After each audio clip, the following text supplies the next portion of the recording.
There's a point where no-code AI systems stop feeling like leverage and start feeling like liability. And it usually shows up as you grow, not on day one. At around $100,000 a year, the cost isn't the software, it's the hidden cost. Rework, exceptions, and the constant need to double check what should have happened.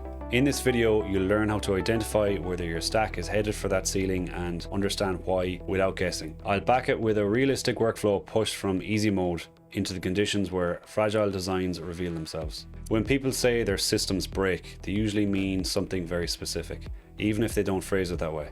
It doesn't mean everything stops running, it means that the system stops being predictable. You stop trusting that the same input will produce the same outcome every time. Records get created but with missing fields.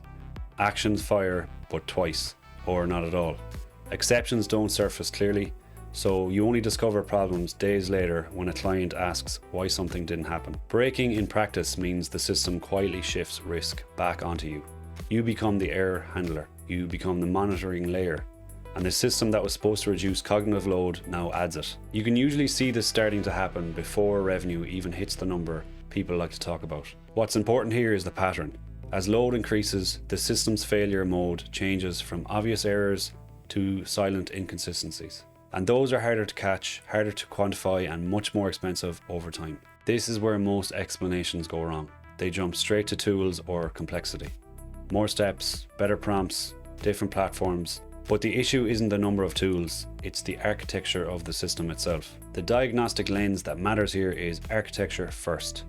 That means you evaluate the system based on how it handles inputs, how it manages state, how it validates decisions, and how it exposes outcomes, not based on whether it technically runs. With this lens, there are a few minimum questions that immediately tell you whether a stack is stable or fragile. Does the system know what has already happened?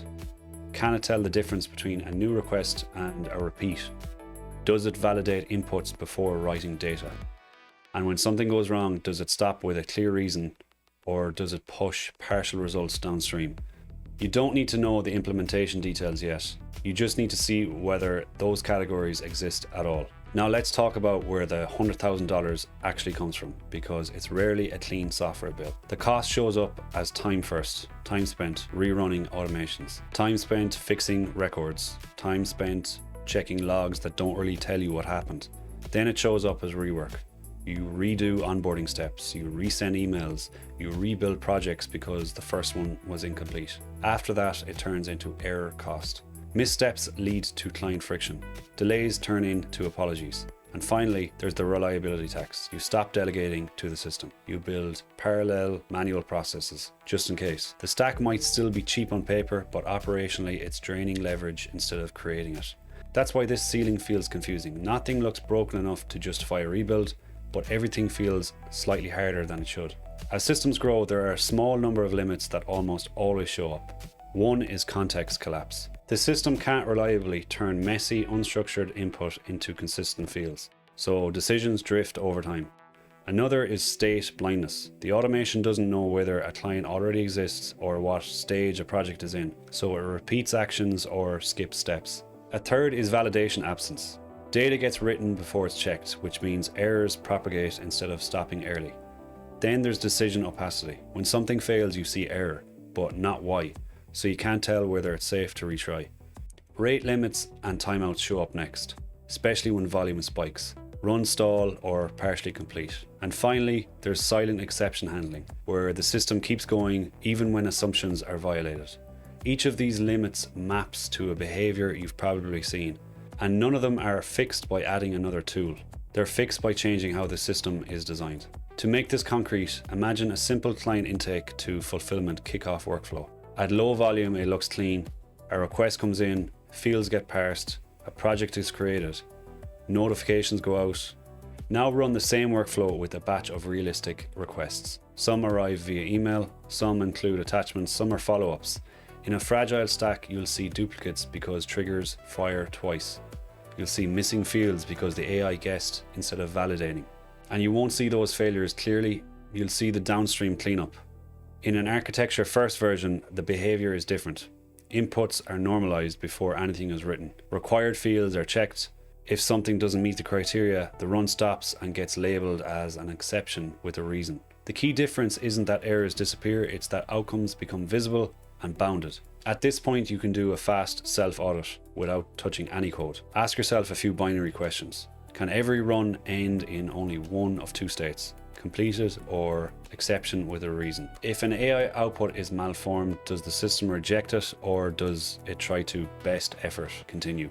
When volume increases, do failures become more visible or do they become quieter? If you can answer yes to the first side of those questions, the stack is probably stable enough to grow. If not, it's fragile, even if it seems to work today. This is not about perfection, it's about whether risk accumulates silently. There's a clear decision line here that reduces a lot of uncertainty. If your system continues to behave predictably as inputs get messy and volume increases, it's not just fine, it's designed to scale. The warning sign isn't failure, it's manual intervention becoming normal. If you find yourself checking just to be safe, fixing small issues or rerunning flows weekly, that's the line. Past that point, adding more automations increases risk instead of leverage. And that's when people feel stuck because growth makes things worse instead of better. A stable stack isn't optimized for cleverness, it's optimized for reliability. That means it prioritizes clear inputs over flexible guesses. It treats validation as a first-class step, not an afterthought. It manages state explicitly so the system knows where it is in a process. And it makes outcomes observable so you can see what happened without digging. Importantly, it assumes failure will happen and designs for it. Not by hiding it, not by labeling it. When every run either completes cleanly or produces a visible exception, trust increases. You stop wondering whether something slipped through the cracks. And that trust is what actually scales, not the number of tools in the stack.